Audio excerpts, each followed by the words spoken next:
So why nose breathing? Let's just quickly go over it. When you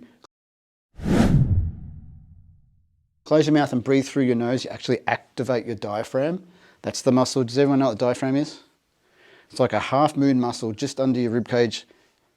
When you contract that muscle, it pulls down, it creates a negative pressure in your lungs, pulls the air in. But it pulls the air in deep rather than up here. This is still breathing in, but I'm breathing in with my shoulders. This is when I get tense and worn out and tired and not enough air in, because all of the gas exchange happens down the bottom of the lungs. That's why everyone says breathe deep. If anyone ever tells you to take a big breath, translate the word big to deep. Just do a little swap in your head. Not this. Breathe deep. So that's something I add to the Buteyko method, is actually getting all of this working.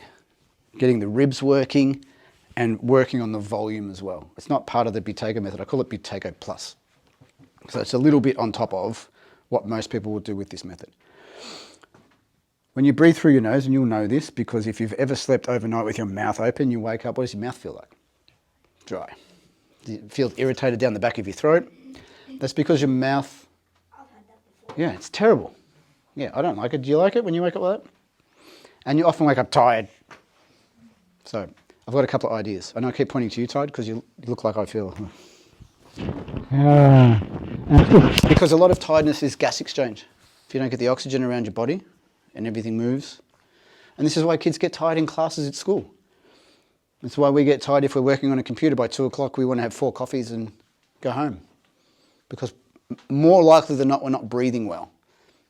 Is it the only part of it? No, but it's better than a bunch of Red Bulls, I think. Nose filters the air, warms the air, moistens the air. There's a great gas that's only created in the nasal sinuses called nitric oxide. It actually sterilizes the air. And it's antiviral and antibacterial. It's a good time in the world to breathe through the nose. Like, it's literally, and if you think about it logically, it's a smaller orifice, so less air's going in, so it reduces turbulence as well. So if you're worried about dust and whatever other bug and nasty, breathe through the filtered one rather than the non-filtered one. And you can test it out for yourself. I do not recommend this. I'm going to wipe this off the video so no one ever knows that I've said it. But if you want to test it for yourself, breathe through your mouth for 2 minutes. And then breathe through your nose for 2 minutes. And see which one see how you feel. I know which one feels better. For me, at least. And I'm guessing, like, we're all humans. We're all going to have the same thing going on. All right, so recap. If you remember one thing, breathe through your nose for all of the reasons that I just said. If you want to help your children, your partner, yourself, just monitor if the mouth's open or not. It's honestly as simple as that. If you can keep the lips shut, you will breathe through your nose. If you don't think about it and your mouth opens, our body's like lowest common denominator, path of least resistance, you'll start breathing through your mouth.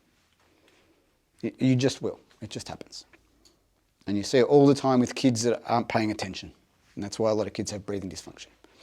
And then the nose gets blocked up because you're not using the nose, so the nose gets blocked and the mucus stays in that area.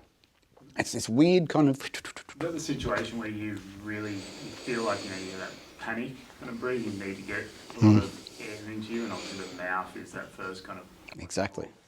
So the question becomes, do you need to do that physiologically or psychologically? Yeah. So if you can recognise, and this is a lot of the exercise we were talking about with tolerance, that the body doesn't need it, it's only the mind does. The mind can also say, hey, we won't do it that way. Closed mouth, breathe through nose, calm. And so a lot of these exercises, and we'll do the breathing recovery exercise in a moment, or else it's just me talking a lot, it practices that. So you'll see people, it's a really interesting dynamic when people have a panic attack, because the breathing ramps up, and then because the breathing's ramped up and the biochemistry and the biomechanics are all out of whack, and the mind-body connection's out of whack too, it spirals out of control. And if you can interrupt that with, I just need to close my mouth, even if you're breathing faster through your nose, you can't breathe as big because the orifice isn't as big. So then the nervous system starts to switch out of fight, flight into rest, digest.